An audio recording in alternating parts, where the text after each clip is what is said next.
रात के 2 बज रहे थे और विराट मेघालय और असम बॉर्डर के बीच पड़ने वाली किश्नोई नदी को पार कर रहा था।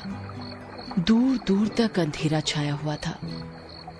एक गहरे सन्नाटे ने किश्नोई नदी को घेर कर रखा हुआ था और उसी नदी के ऊपर काले बादल मंडरा रहे थे, जिन्हें देखकर ऐसा लग रहा था कि किसी भी पल वो बरसने वाले हैं।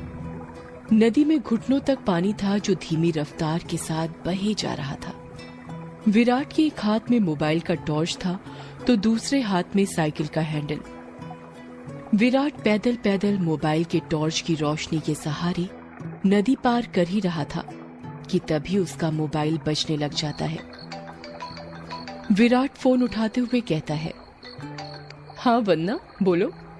मोबाइल के अंदर से एक औरत की आवाज सुनाई देती है। कहाँ तक पहुंचे आप जी? किश्नोई नदी तक पहुंच गया हूँ वन्ना, बस ये किश्नोई नदी पार की और फिर मैं सीधे तुम्हारे पास।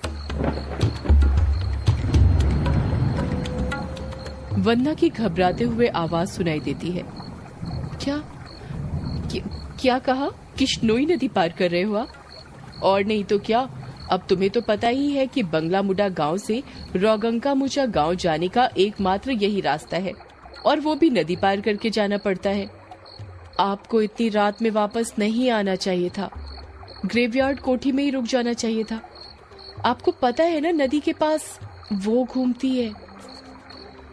विराट हैरानी के साथ पूछता है, वो घूमती है मतलब? आपको सब पता है पर फिर भी आप जानबूझकर ऐसा बोल रहे हैं ना। माँ जी ने बताया था ना कि नदी पार करते वक्त उसका नाम नहीं लेना चाहिए वरना वो सच में आ जाती है। वंदना, तुम भी ना कहाँ माँ की बातों में आ गई।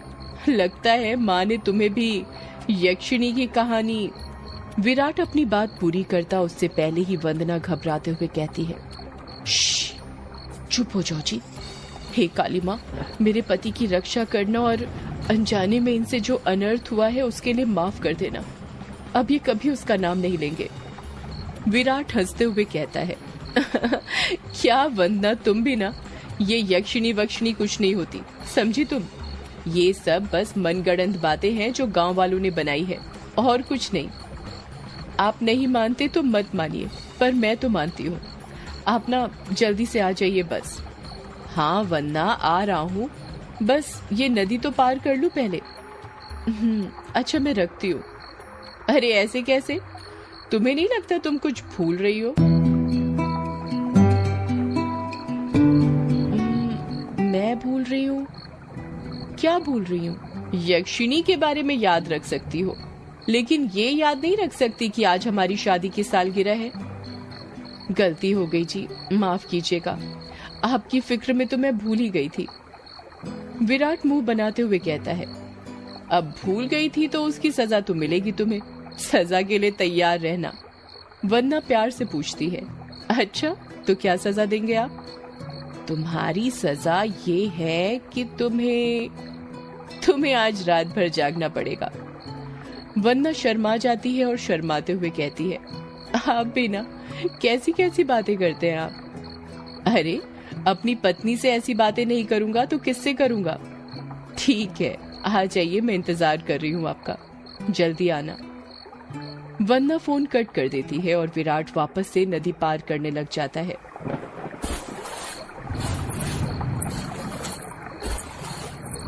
अभी विराट ने 1-2 कदम ही आगे बढ़ाए थे कि तभी उसको पायल बजने की आवाज सुनाई देती है। विराट को लगता है कि उसके पीछे से कोई लड़की भागते हुए निकली हो। पायल की आवाज सुनकर विराट जहां पर था वहीं पर रुक जाता है और पीछे मुड़कर देखने लग जाता है। जब वो पीछे मुड़ता है तो सिवाय अंधेरे के उसे कुछ दिखाई नहीं देता। उसके पीछे कोई नहीं था। ये वंदना भी ना यक्षिणी का नाम लेकर मेरे मन में उसका वहम डाल दिया और वही वहम डरा रहा है अब मुझे। और वैसे भी मैं तो खुद यक्षिणी से मिलना चाहता हूँ। बड़े चर्चे सुने हैं उसके, सुना है बड़ी खूबसूरत है। इतना कहकर विराट वापस से आगे बढ़ने लग जाता है। विराट मुश्किल से अभी 1-2 कदम चला ही था कि तभी उसे नदी के किनारे पर एक काला साया दिखाई देने लग जाता है।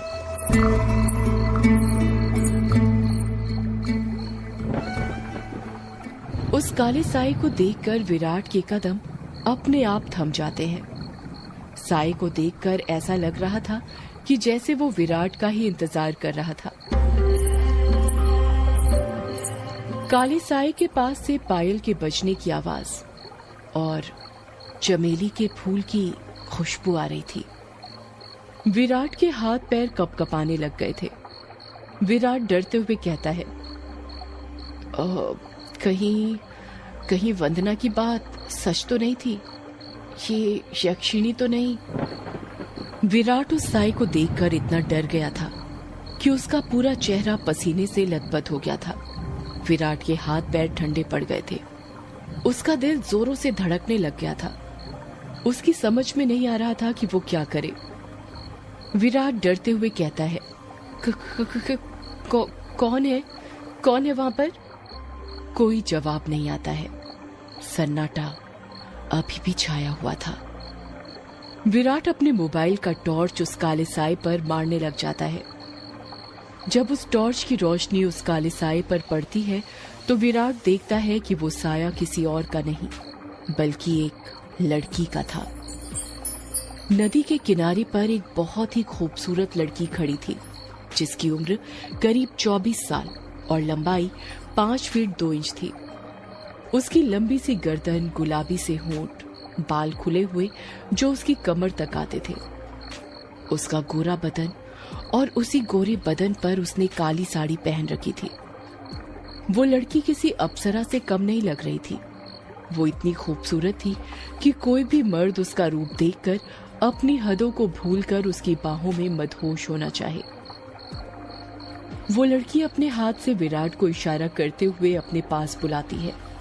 उस लड़की को देखकर विराट भूल गया था कि यक्षिणी जैसी कोई चीज भी होती है। विराट अपनी साइकिल को वहीं पर छोड़ देता है और जल्दी जल्दी उस लड़की के पास जाने लग जाता है, जैसे उसके बदन में कोई आग लग गई हो। विराट उस लड़की के पास जाकर उससे धीरे से पूछता है, कौन हो तुम और यहाँ पर क्या कर रही हो? क्या नाम है तुम्हारा? लड़की अपने चेहरे पर मुस्कान लाते हुए कहती है, नाम में क्या रखा है? जो रखा है काम में रखा है। कैसा काम? लड़की विराट की आंखों में देखते हुए कहती है, वही काम जो तुम घर पर जाकर अपनी पत्नी के साथ करने वाले थे। तुम उसे आज रात भर जगाना चाहते थे ना? क्या तुम मुझे नहीं जगाओगे? उस लड़की की आंखों में एक नशा सा था, जिसे देखकर विराट सब कुछ भूल गया था। ऐसा लग रहा था जैसे वो उसके वश में आ गया हो। विराट भी उस लड़की की आंखों में देखते हुए कहता है, हाँ क्यों नहीं, मैं तुम्हें आज रात क्या कल परसों नरसों हमेशा जगा कर रखूंगा, कभी नहीं सोने दूंगा तुम्हें। इतना कहते ही विराट उस लड़की को अपने सीने से सटा लेता है और अगले ही पल दोनों नदी की रेत पर निर्वस्त्र पड़े हुए थे। दोनों के जिस्मों की गर्मी से रेत उनके शरीर पर चिपक गई थी। उस लड़की के बदन में से चमेली के फूलों की खुशबू आ रही थी। लड़की नीचे थी और विराट उसके ऊपर। विराट के माथे की पसीने की बूंद ये साफ जाहिर कर रही थी कि वो थक चुका था और उसके बदन की सारी ताकत खत्म होने वाली थी। पर उस लड़की का चेहरा देखकर ऐसा लग रहा था जैसे अभी कुछ हुआ ही नहीं था। उसके अंदर की प्यास अभी नहीं बुझी थी। विराट अपने चरमोत्कर्ष अवस्था में पहुंचने वाला था और कुछ ही पलों में वो उस लड़की के बदन पर ध्वस्त होने वाला था। तभी उसकी नजर उस लड़की के वक्ष पर पड़ती है और वो देखता है कि उस लड़की के वक्ष पर धीरे धीरे झुर्रियां आने लगी थी।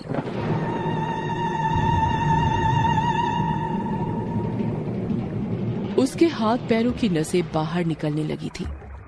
उसके बाल काले से सफेद होने लगे थे।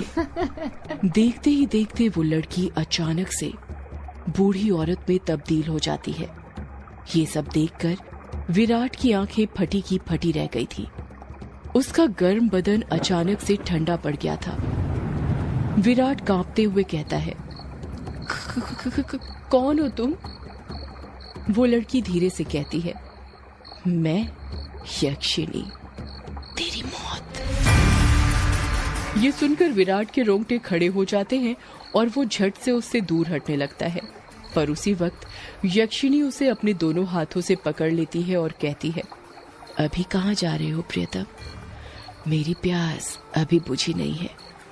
तुम तो मुझे कल, परसों, नरसों हमेशा तक जगाना चाहते थे ना? क्या हुआ, थक गए या डर गए मेरा असली रूप देखकर?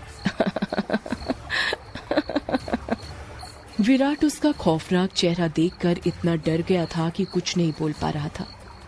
उसको यक्षिणी की आंखों में खुद की मौत नजर आ रही थी। यक्षिणी गुस्से में कहती है, वासना की प्यास में तू ये भूल गया कमीने कि तेरी पत्नी वंदना तेरा घर पर इंतजार कर रही है और तू यहाँ पर मेरे साथ? तुम मर्द कभी एक स्त्री से प्यार कर ही नहीं सकते। तुम्हारी हवस कभी खत्म नहीं होने वाली। इतना कहकर यक्षिणी अपना हाथ विराट के सीने पर रख देती है। यक्षिणी के लंबे लंबे काले नाखून थे जो चाकू की तरह पहने थे। विराट डरते हुए कहता है, नहीं नहीं, ऐसा मत करो, जाने दो मुझे। जाने ही तो दे रही हूँ, भोली भेंटोला, भोली भेंटोला। इतना कहकर यक्षिणी अपना हाथ विराट के सीने के अंदर घुसा देती है और उसी वक्त जोर से काले बादल गरजने लगते हैं और बारिश होने लगती है। विराट के शरीर का खून नाखूनों के सहारे यक्षिणी के शरीर में जाने लगता है। जैसे जैसे खून यक्षिणी के शरीर के अंदर जा रहा था, वो वापस से जवान होती जा रही थी। यक्षिणी वापस से अपने पुराने रूप में आ गई थी और विराट का शरीर सूखकर सफेद पड़ गया था। उसके अंदर खून की एक बूंद तक नहीं थी, पर उसकी धड़कनें अभी भी चल रही थी। यक्षिणी अपना मुंह विराट के कान के पास ले जाती है और फुसफुसाते हुए कहती है, राम रो न राम रो, राम रो न राम रो। इतना कहकर यक्षिणी अपना खून से सना हाथ विराट के सीने से बाहर निकालने लग जाती है। जैसे ही यक्षिणी अपना हाथ विराट के सीने से बाहर निकालती है, विराट अपना दम तोड़ देता है, क्योंकि यक्षिणी के हाथ में विराट का दिल था जो सिकुड़ चुका था। अगले ही पल यक्षिणी विराट का दिल लेकर गायब हो जाती है, ठीक उस तरह जिस तरह बारिश की बूंदें होती हैं।